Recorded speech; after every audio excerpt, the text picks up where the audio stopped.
experience sailing was that I stopped taking sailing courses because I wasn't getting enough sailing in.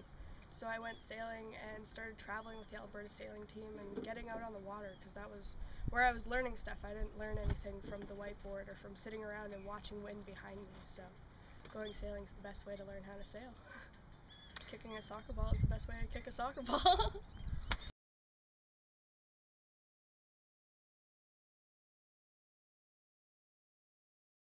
The new CanSail program is going to revolutionize how we treat sailing as a sport.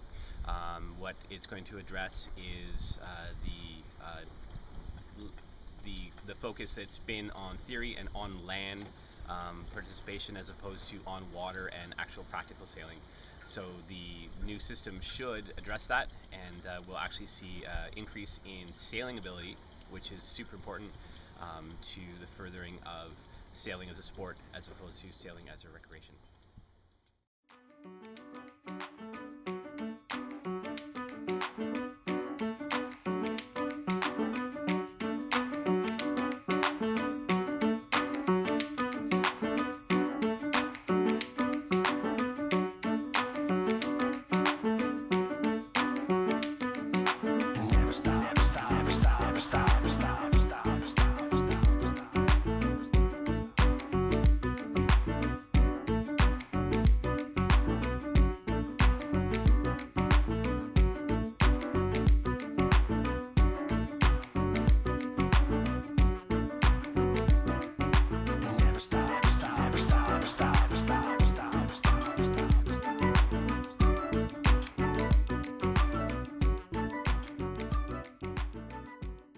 The core of CanSail is actually based around the 7 or 8 main points of sailing, which Jen is going to address in her presentation. That the basic maneuvers, heading up, bearing off, tacking, jibing, starting, stopping, those sorts of maneuvers, which are the basis of all sailing. So what the CanSail program has done is taken those at an introductory level and is driving them up in a steady progression, which is based on the new competency-based education training, as far as continuing to progress forward, so that you are able to work at the different skills at different rates as people learn them differently. Alright, so we're going to do some tacking on the whistle. Everyone ready? Okay, let's go!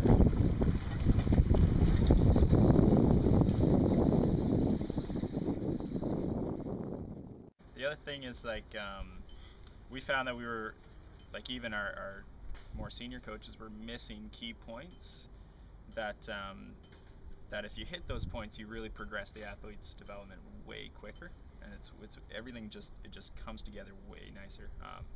So we felt that we should, make an effort for that. Not only do we don't have to go back and correct, but also the progression from start is way faster. 95% of my time is spent on the water doing sailing, and I'd say the other 5% is spent interacting with the kids in debriefs, and not just standing there and being a person speaking and thinking that you're the major person in charge. Is getting them involved with their own sailing. So logbooks and doing group debriefings are way more important than sitting on shore and just sitting there with your whiteboard and your markers and drawing away, talking to a whiteboard instead of talking to kids, because they don't really care. Like, from my own experience when I was teaching bronze and things like that, and working with these principles that we've laid out, is that kids are they're more excited and they want to come back, and they do come back, and it's so it's really nice to see. So you think this will affect retention in the sport? I think so. Yeah, from my experience this summer, my limited experience teaching introduction classes this summer, I think we saw more retention. So, or definitely even just more excitement around the sport. And if they come back only in the summer, that's fine. If they come back in the fall and spring and winter and all that, that's great too.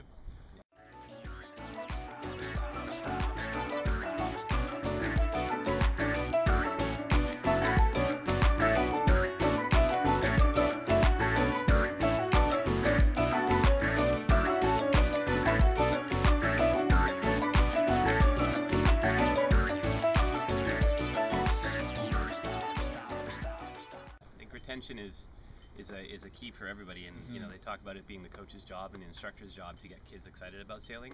I think if the material that the coaches and the instructors are able to put forward is exciting and interesting and challenging.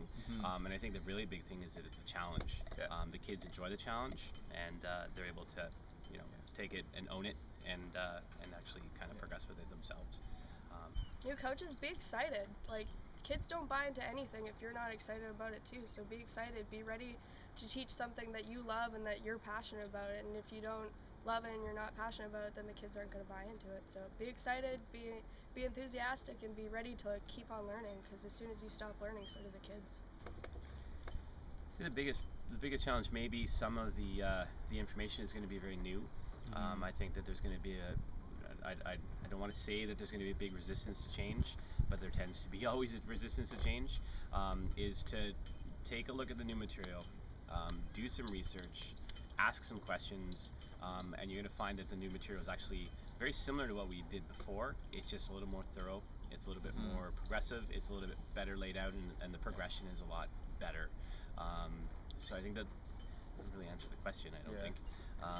But as far as a challenge, I don't think there's going to be a huge challenge, but I think that as coaches and instructors, you're going to run into issues with maybe not knowing some of the stuff, or things like that. So make sure you educate yourself on the new material, read, email, ask questions, Skype call somebody, but talk to people and try to get the information out there. Use your provincial associations, because they're all pretty briefed on this stuff, and definitely ask so that you're able to move the stuff forward.